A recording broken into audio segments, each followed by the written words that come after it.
kur ir tā mana labā griba, ka es gribu, lai tev ir tā foršā dzīve, bet nevis tāpēc, ka tu pieprasi, un tāpēc, ka tev automātiski uz to būtu tiesības, bet tādēļ, ka tā ir mana izvēle investēties arī tad tā mana partnera labklājībā, neatkarīgi no tā, par kuru pusi mēs šobrīd runājam. Runāt par naudu ir grūti. Reizēm mēs mēdzam izlikties par to, ka tās mums ir vairāk nekā patiesībā. Taču nonākot pie vakariņu galda restorānā ar draugiem vai paziņām, rodas jautājums, kā mēs par to maksāsim.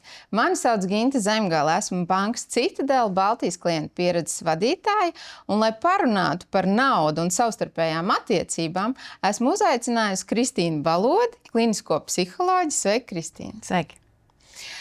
Pirmais jautājums varbūt tāds ļoti plašs, bet es ticu, ka tev ir kādi ieteikumi, kā vispār runāt par naudu ar partneri.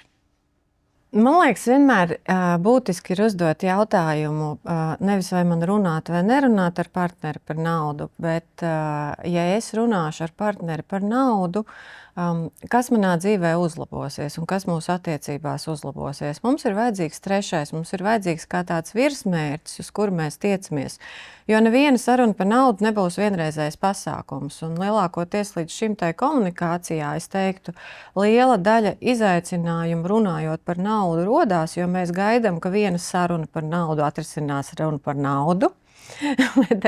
bet mēs jau negribam tā bezjēdzīgi runāt par naudu. Tā nauda jau ir līdzeklis, lai mēs šai dzīvē kaut ko nodrošinātu vai kaut kādu komunikāciju savā starpā stiprinātu vai attīstītu. Un līdz ar to es teiktu arī tad, kad mēs saprotam, uz kurieni es to gribu sākt virzīt, tad iespējams man pirmā saruna pirms sarunas par naudu ir saruna par to, klau, es te iedomājos vispārībā, manuprāt, ir kaut kāda tāda neuzticēšanās vai ķeršanās vai bailes, domājot par naudu. Kad nevis mums ir ar naudu problēma, bet kad ir kaut kāds izaicinājums par to, ka tā nauda spoguļo, ar ko mums attiecībās patiesībā ir izaicinājumi. Par to, kad mēs runāsim un runājam ar partneriem, ar kuriem veidojam, iespējams, arī kopīgas mājsaimniecības, vai ne? Šīs sarunas ir un būs, un noteikti neviena kādu piemini, bet kā ir ar draugiem? Jo par naudu, kā jau es saku, runāt ir grūti, vai ir kaut kāda ieteikumi, ko varbūt vajadzētu, ko nevajadzētu runāt, un vai ir kaut kādas robežas, kuram nevajadzētu pārkāpt pāri? Zin kā, draugi jau arī mēdz būt dažādi, un tur droši vien ir jāsajūt, kas ir mana motivācija runāt ar draugiem par naudu. Biežākais, manuprāt, ir kā mēs kaut kā ieejam tai naudas tēmā, ir vai nu tomēr mūsu kaut kas kopējs saista, ko mums finansiāli ir kopēji jārisina, vai nu man ir vienkārši zinātkāri par kaut ko. Kā tas draugs to dabūna gatavu, kā viņš šo dabūna gatavu, cik tas maksāja, cik tas izmaksāja. Un tad tur ir jāskatās, kāda ir tie apakšējie nodomi un nolūki. Ja, arī tad, kad cilvēki mums arī draugi uzdod to jautājumu, mums vienmēr ir iespēja atbildēt ar 3 atbildēm. Jā, nē un iespējams. Piemēram, es tev varu atbildēt uz šo jautājumu, bet kādēļ tev tas ir svarīgi? Jo varbūt tev ir patiesībā svarīgāk runāt par to, kādēļ tev tas ir svarīgi, nevis par to manu naudu, vai cik es par ko maksāju, vai kā es kur nonācu, vai to nopirku. Jā, jo nauda vienmēr lielākoties ir pastarpinājums kaut kam, ko es vai nu arī gribētu, vai nu es to nevaru dabūt, vai nu man vajag palīdzību, man vajag atbalstu, vai man vienkārši vajag reizēm norunāt nost to, kad ir mirkļi, kad ir ļoti sarežģīti dzīvot tai naudas pasaulē, un kaut kādā mērā ir tīpaši mūsdienās, kad mēs esam tik ļoti lielu uzsvaru liekam uz naudu, un otrs varbūt lielākais uzsvars uz statusu, ka tas ir vienkārši nogurdinoši.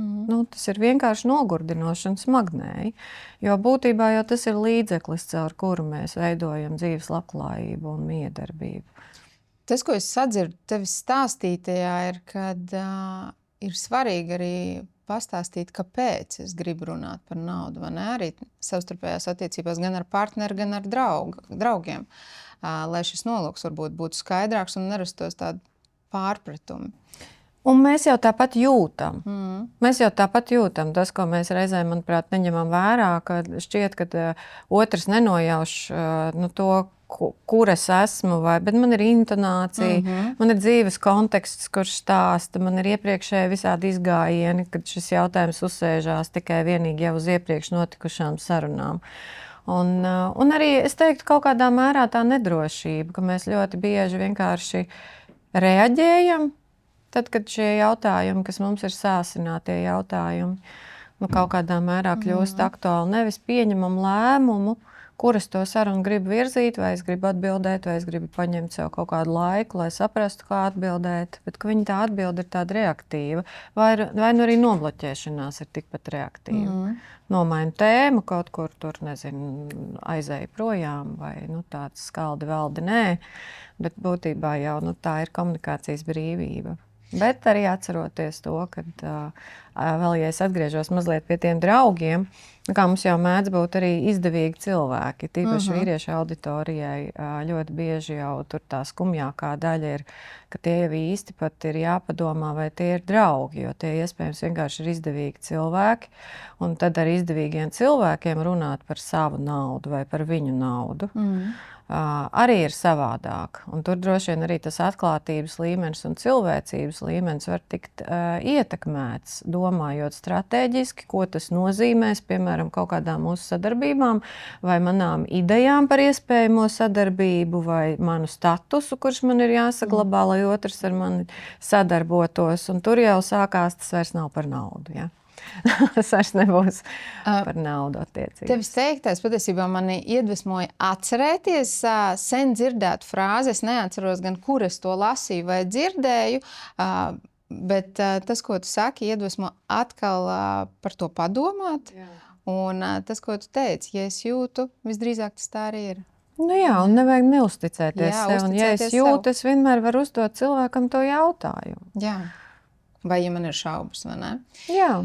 Bet mūsu sarunām mēs pieskaramies un runājam par to, ka mēs runājam ar draugiem par naudu, mēs runājam ar partneri par naudu, un arī sabiedrībā mēs daudz runājam par naudu. Jā. Taču tas, kas mūsu sabiedrībā arī ir novērams, ka mēs diezgan nelabprāt runājam par naudu. Kā tu domā, vai tā ir mūsu tā kā latviešu iezīme vai kopumā cilvēki nelabprāt runā par naudu? Es jau domāju, ka diezgan kolektīvi tā ir tāda izaicinoša tēma. Būtībā tieši tāpat kā izaicinoši mēdz būt runāt par kaut kādiem politiskiem jautājumiem, seksuāls dabas jautājumiem, attiecību jautājumiem. Tāpat tās arī tie naudas jautājumi, viņi tomēr, es domāju, globāli klasificējās kā izaicinošie jautājumi, ap kuriem tā kultūra ir diezgan vāji attīstījusies. Kā par to runāt, ar ko par to runāt, cik daudz par to runāt. Tā kā es teiktu, ka, protams, katram reģionam ir savas īpatnības, un mums tomēr ir jāņem vērā arī mūsu tāda vēstures pieredze ar to, ko mums ir nozīmējis drošība vispār runāt par naudu, un kam mēs esam kādām sankcijām gājuši cauri, atļaujoties runāt par naudu, vai pat ļaujot kādam nojaust, ka mums tā nauda ir. Ja, tomēr ir jāsaprot, ka ir arī šīs vēsturiskās represijas bijušas attiecībā tieši ar pārticību un naudu. Un tad vēl es pieļauju, ka mūsu reģionā noteikti ir arī līdz ar to šī dubultmorāle ap naudu un arī tāda tā kā kaunēšanās kaut kādā mērā par to, ka par naudas esamību. Es drīzāk teiktu uz otru pusi, kad joprojām ir caurstrāvojoša šī ideja, ka ja kāds ir pārticis cilvēks, viņš noteikti zog vai kaut kādā mērā, tas nav kaut kas, ko mēs cienam. Ja, mēs tā kā no vienas puses visus to tiecamies, no otras puses vai mēs varētu pateikt, ka mēs cienam pārtikušus cilvēkus. Piezogas jautājums, vai ne? No kurienes viņam tā nauda? Jā, un tas mums interesē vairāk. Un tas mums interesē vairāk nekā tas, ka tur ir kaut kāda tā pratība to naudu pavairot, arī pratība, piemēram, naudu saglabāt. Jo Latvija arī ir gājusi cauri vairākām krīzēm, kur ļoti daudz cilvēku ir naudu zaudējuši. Un kā viņi pēc tā ir atguvušies. Un kā mēs integrējam tos, kuri ir atguvušies, un kā mēs integrējam tos, kuri nav atguvušies. Nu, tā kā tie, protams, ir vienmēr dziļāk psiholoģiskie procesi, ne tikai nauda kā nauda. Tu pieskāries tēmai par tādu finanšu pratību un arī finansu labjūtību, vai ne? Un gribas atgriezties pie tēmas par partneriem.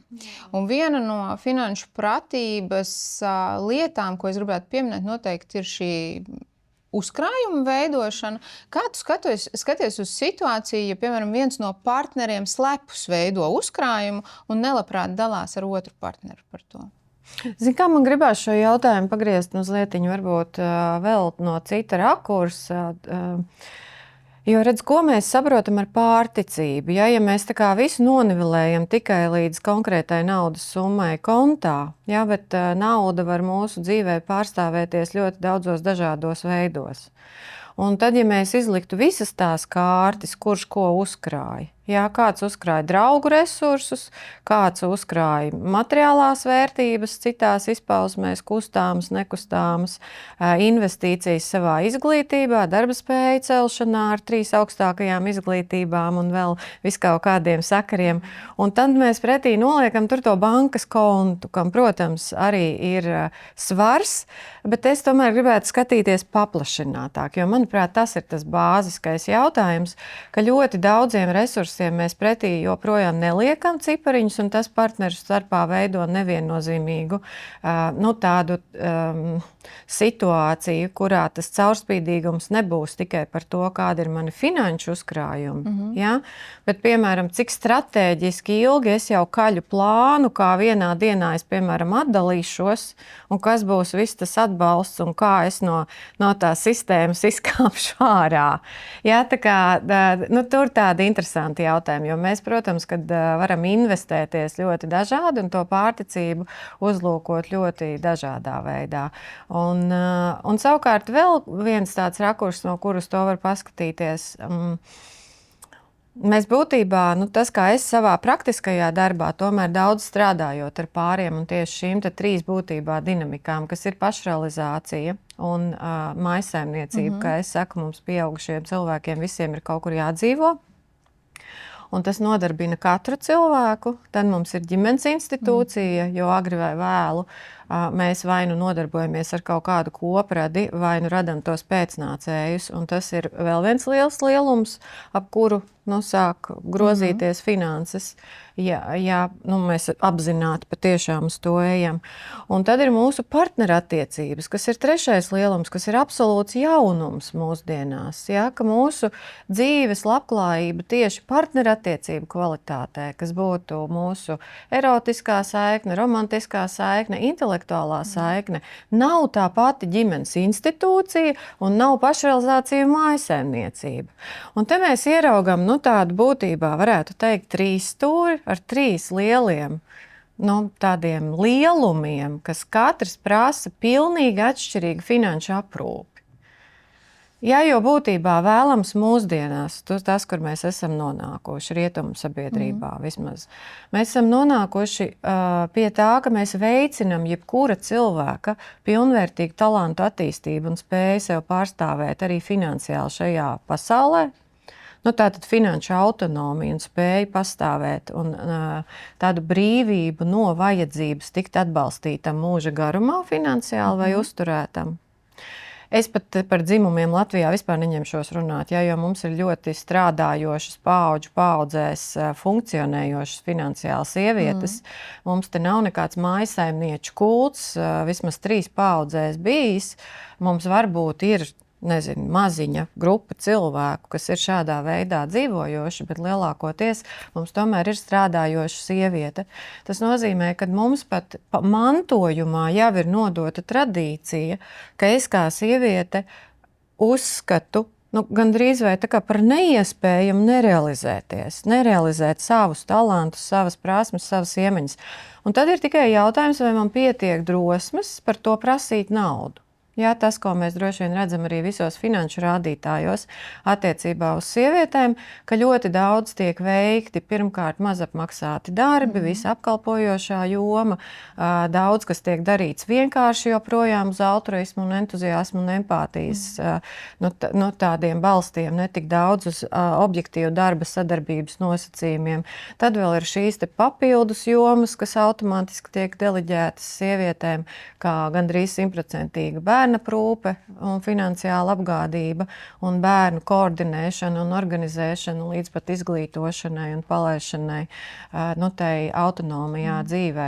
Mājsaimniecības aprūpēšana, kur mēs ceļamies sapņodams par to, kā mazgāt logus, tīrīt grīdas un krāmēt skapjus un domāt, kā no Rimija atgādāt pietiekoši daudz pārtikas, lai visiem pietiktu. Ar savām rokām. Jā, un to mēs kalkulācijās neliekam iekšā. Ja? Tas mums joprojām ir kaut kas, ko mēs tā kā, tad, kad mēs skatāmies, divi partneri dzīvo vienā mājsaimniecībā, cik mums izmaksā gan mūsu pašrealizācija un cik mums izmaksā tā mājsaimniecība, ja mēs neejam tajā dzimuma stereotipos, kurš ir kura pienākums, bet tomēr vairāk praktizējam to mūsdienu realitāti atklātā caurspīdīgā veidā, ka divi pilnvērtīgi cilvēki, ar, protams, to uzsvaru līdz brīdim, kamēr pasaulē nāk bērni, un tur mums ir dzimuma atšķirības tomēr, kā tas ierobežo vienu brīvību izpausties un otra, un kā tad tur vajadzētu notikt vēl vienai pārskatīšanai, kā tad tiek pārdalīta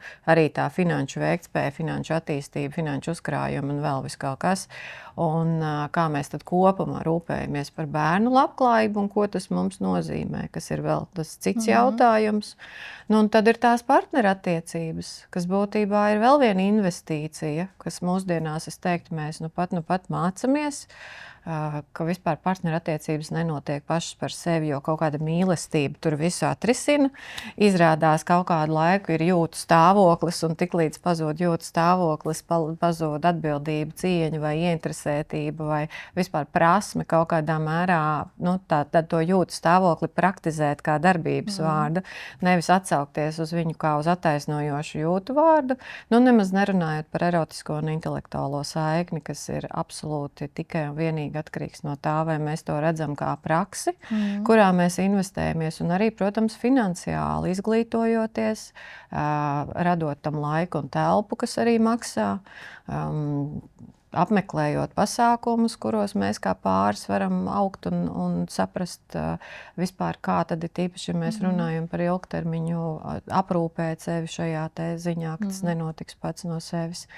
Tas ir vēl viens liels jautājums, kas līdz šim mēs skatījāmies vairāk. Tā kā mums ir svarīgi saprast, kas notiek ar tām mājām, kur mēs dzīvojam. Tā neviennozīmīgi mēs tur esam līdz šim atbalstījuši viens to otra autonomiju un finansiālo veiktspēju. Tomēr mēs klasiski redzam, ka tur ir noslēdz uz vienu partneru attīstību un otru partneru stagnāciju, kas nav izdevīgi nevienā gadījumā. Ja? Mums nav izdevīgs, bezpalīdzīgs cilvēks nevienā gadījumā, lai mēs kopumā varētu patiešām labklājīgāk dzīvot. Un tad, protams, kā mēs uztveram vispār tos ģimenes jautājumus un bērnu jautājumus. Es tevi stāstīju tajā sajūtu un sadzirdu tādu nepieciešamību pēc caurspīdīguma, pēc atklātības arī šajās tēmās, par kurām tu runā. Un pieminētā situācija par noslēpumu uzkrājumu, piemēram, es pieļauju, ka tā varētu radīt kādu problēmu situāciju partnerattiecībās, kā noslēpums par to, kad es tev nesaku, kad es veicu uzkrājumu. Es sadzirdēju to, ko tu teici, kādam mērķim, un te būtu svarīgi pašam sev atbildēt, kam tad es veicu šo uzkrājumu, vai tas ir drošības spilvens, vai tomēr es grasos pieņemt kādus kardinālus lēmumus attiecībā uz mūsu attiecībām. Kā šādas finansiālas problēmas, potenciāls, par kurām es arī stāstīju, varētu ietekmēt partnerattiecības un vai no tām var izbēgt? Nu, cilvēks cilvēku krāpj kopš cilvēks ir radies visos iespējamos veidos.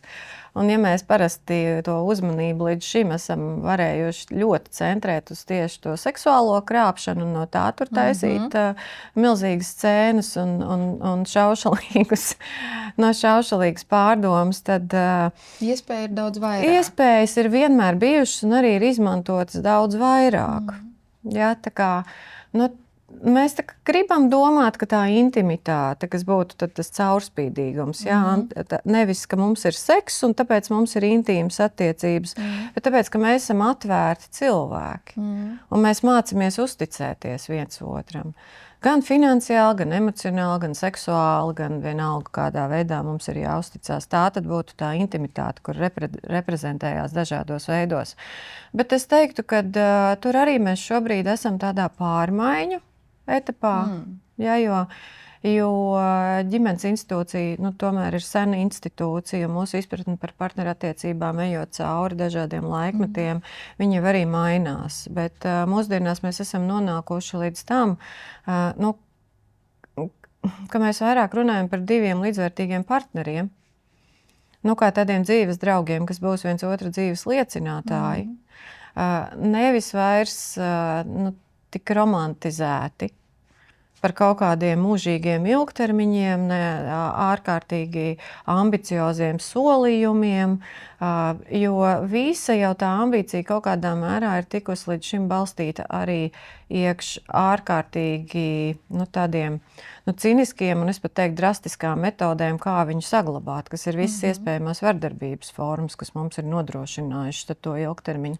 Tāpēc, protams, jo caurspīdīgākas mūsdienās mēdz būt mūsu attiecības, un tas nenozīmē, ka tas tā automātiski vienkārši notiek, ka mēs pie tā caurspīdīguma tā nonākam, jo tas, kas mūsdienās, manuprāt, ir lielākais izaicinājums, mēs vairs neesam spējīgi vienoties īsti pat, 3 mēnešus, ko mēs uz priekšu darīsim. Un es teiktu, ka tur lielā mērā tur ir tāda šobrīd ambīciju zudums ap attiecībām kā tādām. Viņas ir palikušas vairāk tiešām kā pakalpojums, ko man no tevis vajag vai ko tev no manis vajag, bet viņas vairs nav kā vīzija, kā kaut kas, kas mums ļauj tos ego reizēm bišķiņi arī piegriezt un kaut kā ilgtermiņā pārvarēt dažādas grūtības un meklēt to ceļu kaut kā lielāka nekā tikai sevis paša kultivēšanas vārdā. Un ja kādreiz mēs tomēr iekopām tās lauksaimniecības, mājsaimniecības un pirkām un pārdevām, un tas bija kaut kas dēļ, kā mēs bijām gatavi sadarboties, arī integrējot visu kaut kādas grūtības, tad, protams, ka bērnu jautājums, ap kuru mūsdienās mēs mācamies laist, patiešām laist vaļā šo sagrozīto kaut kādā mērā bērnu centrētību, kur uzliek arī bērniem ļoti lielu, tādu nevajadzīgu reizēm atbildību, kādēļ mēs saglabājam tās attiecības, attaisnojot to ar viņu labklājību, ja mēs paši viņās tik slikti jūtamies vai nespējam realizēties. Kā tieši tas viņiem varētu būt nākt labumā. Un tad ir šis trešais jautājums, kas tad ir arī, piemēram, tās mūsu partnerības ambīcijas un kā viņās tiks investētas tās finanses, par ko vēl būs mūsu attiecības. Un tur, manuprāt, šobrīd konceptuāli trūkst ambīcija. Un tāpēc mums nav īsti uz ko tiekties, arī finansiāli. Citadeles veiktajā aptaujā dati liecina par to, ka vairāk kā puse jaunās paaudzes pāru Latvijā ir pieņēmuši lēmumu, ka par tādu daļēji kopīgu budžeta plānošanu. Kā tu uz to skaties? Kad izdevumi tā kā mums ir kopīgi, bet katram arī personīgie izdevumi. Zini, kā šis jautājums arī skar to, ka mēs jau nekad neesam, varbūt, ja mēs strādājam bankā vienā darbas pozīcijā, mums ir vienāds atalgojums, un tad mēs varam ar tādiem vienādiem ekonomiskajiem rādītājiem sanākt kopā un sākt tagad tās naudiņas tur dalīt. Bet lielākoties dzīvē jau tā nav. Mēs strādājam dažādus darbus, un vienam ir viena ienākuma, otram ir otra ienākuma, un tas vienmēr ir tāds jutīgs jautājums, kā mēs to ienākumu sadali, tad veiksim tā, lai man ir personisks komforts, lai mans partneris jūtās kā mans partneris, nevis kā svešinieks manā dzīvē. Un tomēr es teiktu, ka mums ir kaut kāda finanšu ambīcija vienmēr partneru attiecībās, kur saistās ar partneru ienākumiem, ka mēs tā kā sevi ieskaitam tajā labklājībā, ko partneris mēģina nodrošināt sev. Jo kaut kādā ziņā jau tas ir tas apliecinājums, ar ko tad es atšķiros no visiem citiem pasaules iedzīvotājiem, ar kuriem es iešu piecīti aizņemties un atdošu to piecīti, un kur varbūt mēs tomēr to naudas, kā jau es teicu, mums apmaiņa notiek ļoti daudzos dažādos veidos, un ne visam pretī ir cipari. Tā kā tai naudas plūsmai starp partneriem tomēr kaut kādā mērā vajadzētu būt vitālākai, dzīvākai, brīvākai un ne tik ļoti kantainai vai stīvai vai nedrošai. Kur ir tā mana labā griba, ka es gribu, lai tev ir tā foršā dzīve, bet nevis tāpēc, ka tu pieprasi un tāpēc, ka tev automātiski uz to būtu tiesības. Bet tādēļ, ka tā ir mana izvēle investēties arī tā mana partnera labklājībā, neatkarīgi no tā, par kuru pusi mēs šobrīd runājam. Kas ir tāds neviennozīmīgs jautājums, un mēs jau līdz šim neesam par to runājoši, jo arī tīri paskatoties reizēm savās dzimtas vēsturēs, mēs jau redzam, ka ļoti bieži tā viena maciņa turēšana ir bijusi iespējama tikai tāpēc, ka viens ir bijis pelnītājs, un otrs tur varbūt diezgan minimāli kaut kādu to finanšu pienesumu nes. Un vēl ir tas, kad viens iespējams nav gribējis vispār iesaistīties un iedziļināties ikdienas izmaksās. Vai es vispār zinu, cik kas maksā, vai es eju pirkt bērniem drēbes, sev bikses, vai es eju lielveikalā, vai es gribu nodarboties ar visu to, ko nozīmē naudas pārvaldīšana, naudas investēšana, dažādās labklājības jomās. Tā kā vienmēr tā ir saruna, vienmēr tā ir tomēr saruna un skatīšanās, ko mēs gribam pavairot savās attiecībās. Nevis pats naudas jautājums, bet ko mēs gribam pavairot savās attiecībās. Un es pieļauju, ka, kā jau pieminēji, paaudzes ir tik dažādas, un līdz ar to stājoties šajās partneru attiecībās, arī mēs esam tik dažādām pieredzēm un tik dažādām izpratnēm par finansēm. Viens negrib iesaistīties izdevumos, viens savukārt varbūt ir ļoti koncentrēts tieši uz ieņēmumu vairošanu un tā tālāk. Kā tu skaties, vai pieredzētā finanšu situācija bērnībā, un es domāju par tādu lielu varbūt pārticību un savukārt arī, kur tas naudas trūkums ir bijis izteiktāks, ietekmē mūsu izpratnes veidošanu šodien pieaugušiem? Protams, ka ietekmē. Pirmais jau viennozīmīgi ir dzimtā veidojušās ticības un pārliecības par un ap naudu un finansēm. Kas ir kā mantras tiek skaitītas vai reizēm kā attieksmes, kaut vai piemēram, ja es kā bērns dzirdu, kad katru reizi, kad man tiek iedota vienalga kabatas nauda, tu tikai tērē prātīgi, jo mums nav naudas. Un tas skan tā kā papildus teikums katrai reizei, man tā kā konceptuāli saglabājas, mums nav naudas. Un katru reizi, kad tu droši vien pīkšķiņ to savu kārti, vai ne, tavu galvā ir... Un tad ir jautājums, kā manī tas rezonēs. Man pēc tam būs sajūta, tad, kad es dabūnu kaut kādu naudu, man ir nauda, es tagad pīkstinu, jo es vienkārši vairs nespēju tolerēt to sajūtu, ka mums nav naudas, man nav naudas, mums nav naudas, man nav naudas. Un tas ir tas, kas patiesībā biežāk notiek, ka mums ir vajadzīga tā kā rehabilitācijas paudze, kura aiziet pretējā virzienā, kura tā kā iedod to viegluma sajūtu, ka nauda nāk un iet. Un nav smaga. Un var nebūt smaga, un izrādās, ka apritē var iet ļoti dažādos veidos, bet tur būs, protams, dzimuma atšķirības, jo mēs vīrieti daudz vairāk identificējam ar naudu nekā sievieti, un sievietei ir arī patiesībā daudz vairāk attīstītas sociālās pratības, kuras viņai nodrošina ātrāku atgriešanos, gan atkal dabūt dabūt jaunu darbu, gan atrast veidu, kā palīdzēt, dabūt kaut ko uz apmaiņu, atgriezties pie resursiem nekā vīriešiem, kas ļoti, ļoti ilgu laiku var pavadīt dīvānā sērojot par to, ka es nedabūju darbu tieši tik ambiciozu, cik es uzreiz biju paredzējis, es dabūšu, un es neko citu neiešu līdz tam nedarīšu. Ja, tā kā, kur arī ir tā savādākā psiholoģiskā kaut kāda reakcija uz kaut kādu limitu un ierobežojumu, cik brīvi, kura personība izpaužās tad, kad ir tie līdzekļi pārtērēti vai viņu nav. Un arī cik tā noturība ir liela. Jā, stresa noturība, ko nozīmē kaut vai uzturēt apzinātu kontaktu tad ar bankām, kurās ir aizņemti kredīti vai kur nevar atgriezt kaut kādus tos līdzekļus. Līdz ar to arī ar līdzcilvēkiem. Tā ir vēl viena lieta, ka mēs ļoti daudz kur Latvijā ciešam no tā, ka mums institucionālā vide joprojām asociējas ar soda vidi, un mēs neceļam klausuļus, nekontaktējamies, nesazinamies, nerisinam finanšu problēmas, jo mums ir bail no nosodījuma, no vērtējuma būtībā un no tāda uzreiz sajūtas, ka tur sekos kaut kādas sankcijas, nevis elastīga saruna vai iespēja vai risinājumi, kas varētu tad, kas arī ir tās sankcijas, bet viņas nav tādā agresīvā, skaldi valdu veidā pasniegtas.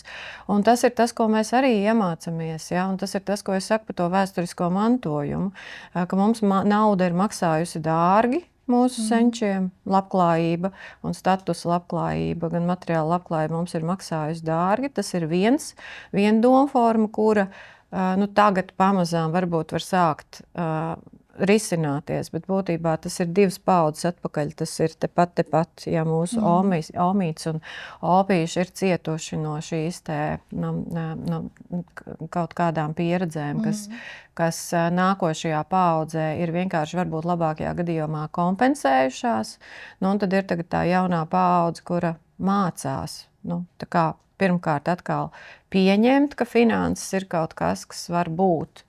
Tad mācīties ar viņām apieties, viņas pavairot, viņas saglabāt, viņas atlaist, tad atkal celties augšā un atkal pelnīt, saprotot, ka jebkura cilvēka dzīves labklājība jau nav tāda taisna mākoņos, tas tomēr ir vismaz pakāpieni, bet visbiežāk tas tomēr ir tā kā kardiogramma uz augšu uz leju, vēlams ar kaut kādu stabilitātes sajūtu, bet objektīvi tas nozīmē arī integrēt zaudējumu sajūtu. Un tur tāda veselīga atkal atdalīšanos no naudas un citu resursu apzināšana, kas atkal palīdz tad atgriezties tajā naudas plūsmā. Tevi stāstītajā, tu piemini šīs 2 paudzes, mūsu omes un arī mūsu bērnus vai mūsu jauniešus šobrīd. Un viņiem noteikti ir dažādi šī izpratne par naudu. Kādi varbūt būtu tie tavi ieteikumi, lai šīs 2 paudzes spētu labāk saprasties attiecībā par finansēm? Tas jau ir būtībā tas pats tā vispār runāšana par tām finansēm. Un es domāju, ka tur, kur mēs kā vecāki esam starp bērniem un vecvecākiem, mums ir jābūt reizēm tiem tulkiem. Tāda izpratnes veidošana. Vecvecāku mīlestības valoda noteikti ir materiālā valoda, tāpēc vai tā būs naudas vienība, vai tā būs, kompota burciņa, vai tas būs kaut kāds pirkums, kas caur ko tiks komunicēta saikne, ir tas, ko mēs ļoti bieži neņemam vērā. Mūsu vecvecāku paudze viennozīmīgi ir automātiski ieskaita rūpes par mums un par mūsu bērniem tā kā savā atbildībā, kas mums varbūt ir vājāk attīstīta, ir šī atpakaļejošā atbildība, kā mēs skatāmies, ko mēs aizvedam, kā piemēram es kā mazbērns iedomājos, ja es braucu pie omītes vai opīša, kas ir tā labklājība, ko es aizvedu uz turieni, tā saikne. Jā, jo mums ir tomēr pagaidām vēl tas, ka mēs stumjam katru jaunāko paudzi uz priekšu, un mēs vēl konceptuāli neesam tajā labklājības līmenī, kur mums jau tā aprite sāktu notikt, kur mūsu pensionāri būtībā var būt atslābuši, tāpēc, ka viņi saprot, ka viņi nav finansiāli vieni vecumdienās ar to pensiju, kur viņiem ir izdevies sapelnīt tādā formā, kādā tas šai valstī ir bijis iespējams, ir tīpaši par sievietēm runājot. Jā, tā kā, tur ir tādas, es domāju, komunikācijas lietas, par kurām ir jāparunājās gan ar bērniem, gan arī ar vecvecākiem reizēm. Un tad, jā, protams, visas jaunās pratības.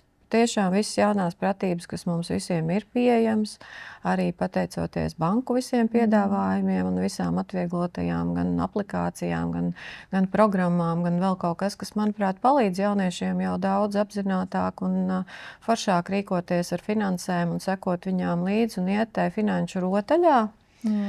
Kurā ir savi nosacījumi un savi noteikumi, un pētīt to vairs nekā tik ļoti izdzīvošanas jautājumu, bet arī kā vēl vienu formu, kā es varu apgūt šo, būtībā pasauli, attīstot savas prasmes un iemaņas, kas vairs nebūs tikai kā man izdzīvot, kā nomaksāt rēķinus un kā man iegūt izglītību un kā man kaut ko sasniegt, bet jau iespējams tajā līmenī, kā man vienkārši jau esošās finanses un esošo drošību pavairot un investēt. Tad, kad mēs sākām sarunu tieši par šo jautājumu, es domāju, kā tik atšķirīgās paaudzēs veidot to komunikāciju, un tu atbildēji, manuprāt, ar ļoti svarīgu atbildi, kad arī vecākam, kas ir iespējams bērns šai omei, vai māma vai tētis vecākam, ka viņš arī iesaistās šajā procesā un viņš skaidro un māca iespējams arī empātiju bērniem un vecvecākiem. Un tevis pieminētais piemērs par to, kad jaunieši var iesaistīties arī šo finanšu pratību attīstībā gados vecākiem cilvēkiem, un šī varbūt tā vieglākā pieeja par finansēm, ka viņi ir tās jaunās izpratnes nesēji. Tas man ļoti norezonēja tevis teiktais. Un arī noteikti tās jaunās drošības nesēja tajā caurspīdīgumā un spējā runāt. Jo, protams, ka ja mēs paskatāmies uz vecvecākiem un mums uz visiem ir viens apelsīns, tad ko izdarīs katra oma? Viņa dos mazbērnam visu apelsīnu. Viņa pat mūsu paudzi izlaidīs. Tur dalīšanās nenotiks. Mēs ko darīsim? Un tad ir mums vecāku paudzē liels jautājums, kādēļ mēs to šobrīd darām. Kādēļ mēs visu apelsīnu atdodam saviem bērniem? Vai mums ir joprojām tāds bats un tāds izmisums un tādi limiti, ka vienīgais, kas mums ir jādomā, nevis kā iemācīt bērnam dalīšanos, un viņš pēc tam veidos attiecības, kurās viņš jūtās. Dalīties ir forši, otrs arī ēd apelsīnu, tas gan ir skaists skats. Viņš arī ir priecīgs, ka viņam arī ir tas apelsīns. Tā ir prasme, un vai tā pēc tam ir nauda, vai tas ir jebkas dzimtas ietvaros, ko mēs dalam un pārdalam, un mums ir kopīgs prieks, ka mums visiem ir, nevis vienam ir uz otra rēķina. Tā jau arī ir vērtību sistēma, kuru mēs veidojam. Katrs savas paaudzes ietvaros, novelkot skaidru, cieņpilnu robežu ar aizejošās paaudzes vajadzībām, jo viņas iespējams mums vairs nekalpo, un tās vērtības arī mums var vairs nekalpot, kā mūsdienu pasaulē integrējamas vērtības, kuras pavairot labklājību. Un tad mēs brīnamies, ka mums ir bērni, kuri neprot parūpēties, kuri ir ļoti sevis centrēti, kuri visu apēd, visu sagrābj, visu paķer un visu pieprasa, bet kā tad viņi savādāk var iemācīties? Un mēs nonākam otrā galībā, ne? Jā. Jā. Un tā ir tā kompensācija, ka nerisinot traumatiskas pieredzes un nerisinot tos smagnējos jautājumus, mēs viņus nododam nākošajai paaudzei, kura vēl viņus tā kā, tas tā kā jaunie vīrusi, ka viņi attīstās, viņi vienmēr ir vēl apgreidotāki. Tieši tāpatās arī tās tradīcijas, viņas kļūst vēl apgreidotākas un reizēm vēl, un tam mēs brīnamies, kur tāda patērētāja paudze. Visu tik viņiem vajag, un viņi vispār nepadomā par to, ar kādu ābolu groziņu viņi ir atnākuši. Tieši tā. Pietuvojoties mūsu sarunas noslēgumam, es gribētu dzirdēt tavu viedokli par drošības spilvenu, finansiālo drošības spilvenu. Un tā nozīme mūsu labjūtībā, cik mēs jūtamies labi, varbūt mazāk stresaini, guļam mierīgāk. Varbūt šis drošības spilvens tiešām ir kā tāds labs, mīksts spilvens un arī parūpējas par tādu mūsu labsajūtu. Kāds būtu tavs skatījums? Mans pirmais drošības spilvens ir mana fiziskā un mentālā veselība, nevis nauda. Jā. Tad mans otrais. Mēs dzīvojam materiālā pasaulē, jā, un tā ir mana pratība iet apmaiņā, un, ja vajadzīgs, tad arī naudas apmaiņā. Jā, vai es esmu veikusi uzkrājumus, vai es saprotu, ka man ir jāsāk veikt tie uzkrājumi, bet es noteikti nevaru tā kā ignorēt šo jautājumu, ja, ka es dzīvoju materiālā pasaulē, un man ir jāsāk veidot apzinātas attiecības ar to, ko man nozīmē nauda un labklājība, vai viņa būs viennozīmīga tā kā tiešā formā, vai viņi būs jebkādā citā formā, bet tas ir būtisks jautājums, par kuru domāt. Un tad šis te cilvēka resurss. Jā, kad cilvēks jau arī vienmēr ir resurss, caur kuru mēs varam nonākt finanšu apmaiņā. Jā, tā kā, tie būtu droši vien tādi būtiskākie drošības spilveni. Bet, ja nebūs manis, tad man neviens drošības spilvens nebūs vajadzīgs. Pilnībā piekrītu, un man ļoti patīk, kā tu paplašināji šo izpratni par tik bieži pielietoto vārdu savienojumu drošības spilvens, kur pirmā mūsu asociācija tīpaši banku nozarē strādājošiem un arī tiem, kas ir tuvāk finanšu pasaulē, tad tas ir vēl viens mans uzkrājuma konts, kur es attiecīgi noguldu naudu. Bet paldies, kad iedeva mums šodien plašāku redzējumu par izpratni par finansēm un arī plašāku redzējumu par finanšu spilveni, ka tas nav tikai eiro manā kontā, bet tas ir arī tas, kā es jūtos. Paldies, Kristīne, tev par sarunu. Paldies. Sarunās par naudu, kā arī sarunas laikā mēs dzirdējām, tādas vienotas formulas, kas ir pareizi vai nav pareizi, ir grūti atrodams. Mēs katrs esam unikāls, mums katram ir sava pieredze, un arī uz drošības spilvenu mēs varam paskatīties plašāk. Un beigās mēs nonākam pie secinājuma, ka drošības spilvens nav tikai eiro tavā kontā. Tas ir tas, kā tu jūties, un spēja atbalstīt arī tavu emocionālo labsajūtu. Uz tikšanos nākamajās epizodēs!